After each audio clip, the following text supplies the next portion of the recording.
Crush It Theory with Francis Boru. Please subscribe. Elon Musk has finally completed his $44 billion deal to take over Twitter late Thursday. Freebird. Elon Musk has officially taken over control of Twitter, ending months of legal disputes with a $44 billion check he cut. It's official. Elon Musk has taken over Twitter. The tycoon, calling himself the chief twit, celebrated by strolling into the company's San Francisco headquarters carrying a porcelain sink. Entering Twitter HQ, let that sink in, he tweeted. Twitter, according to regulatory filings, and quickly went to work rebuilding the company to his vision, firing executives like CEO Parag Agrawal. This is what may change on the platform, at the company, and for Musk and his other ventures. He is bringing big changes on day one. He fired the social media giant's top 3 executives who were reportedly escorted out of the building. Is already changing. Kanye West's account has been reinstated. He was suspended earlier this month for an anti-Semitic rant. Photographers caught up with him last night. We feel free. I feel like it's just a weight lifted up off of my shoulders. One of Musk's first orders of business appeared to be showing several top executives the door, including Agrawal and CFO Ned Siegel, CNBC first reported Thursday night.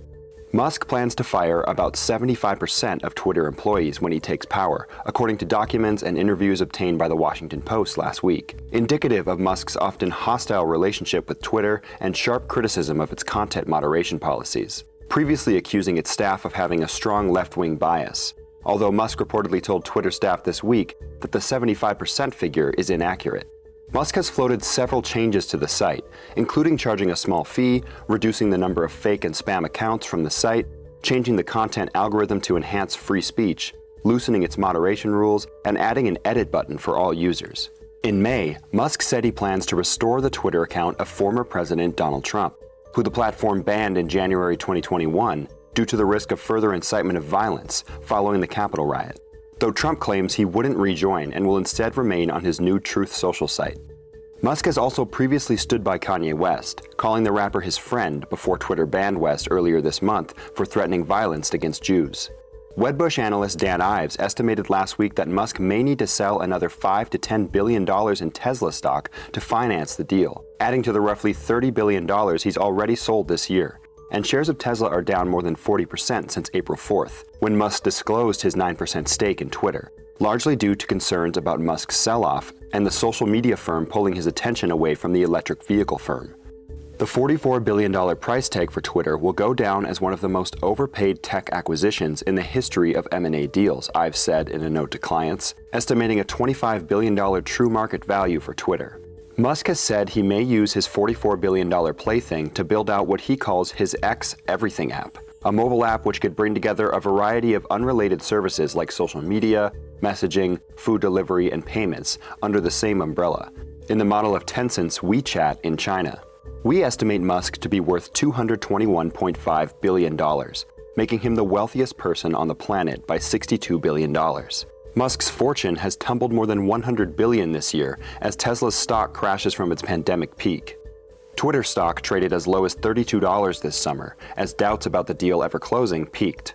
Investors betting on the deal going through make out like bandits, including billionaire Carl Icahn, who the Wall Street Journal reports stands to profit as much as $250 million after buying up more than $500 million in Twitter shares at about $35 this summer.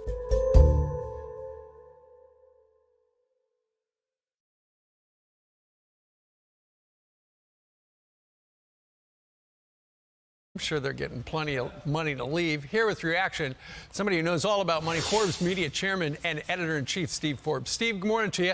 So what's the first thing that, aside from let that sink in, as we saw Elon Musk yesterday carrying in a sink, what's the first thing he's got to do? Well, he's going to talk to the employees today and probably reiterate about how this is going to be an open platform. He's also got to reassure advertisers that he's not going to destroy the site, that it is truly going to be neutral in terms of opinions on it. and not have the kind of blatant censorship you had with the previous executives. And no need to feel sorry for those previous executives unceremoniously left or escorted out of the building. The CEO gets a $42 million payout. Right. The CFO gets $25 million. Jack Dorsey, who founded it, gets $1 billion in cash. So no tears need to be wept over this one. Yeah, no kidding. He has even said that he overpaid.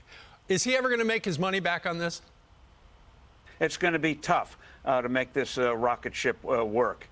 Get it really off the new Twitter off the launch pad, because it was twice as much. Twitter was never a great moneymaker, even though it was founded years ago. Never enjoyed the kind of stock market rise that other companies that were founded about the same time.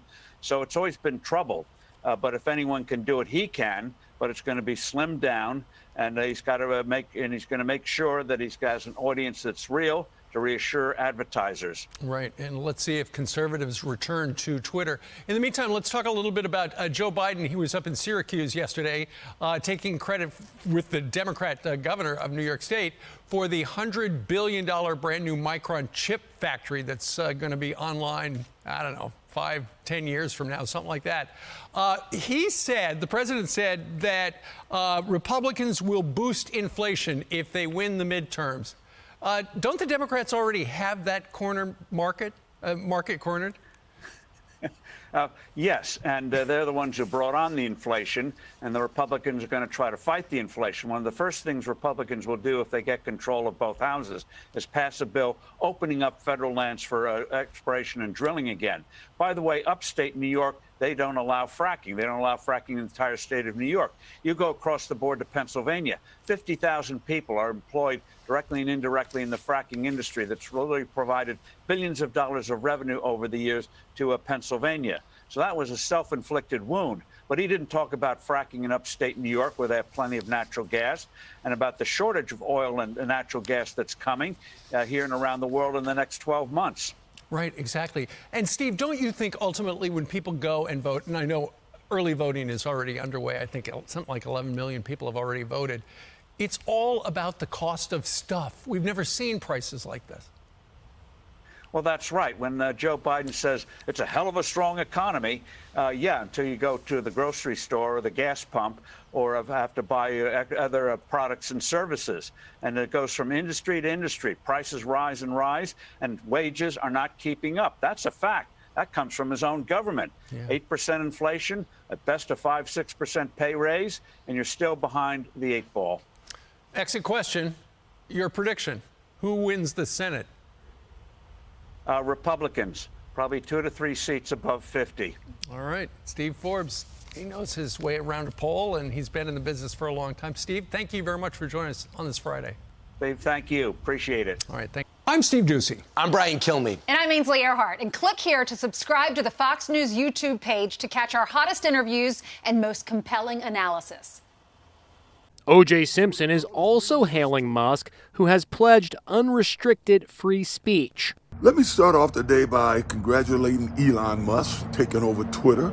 The big question, will Donald Trump be back? He was permanently banned last year for inciting violence on January 6th. Today, Trump said he's sticking with Truth Social, which he owns. We spoke to CNBC's Julia Borston. The one key thing that Elon Musk has said is that he really believes in free speech. But that has raised some concerns from advertisers and also users. People want to make sure that there are still guardrails up to make sure that prioritizing free speech doesn't open the floodgates to hate speech. In the chaos that followed Musk's takeover, anonymous trolls flooded Twitter with racist slurs and Nazi memes. Musk tried to soothe concerns, saying he won't allow Twitter to become a free-for-all hellscape.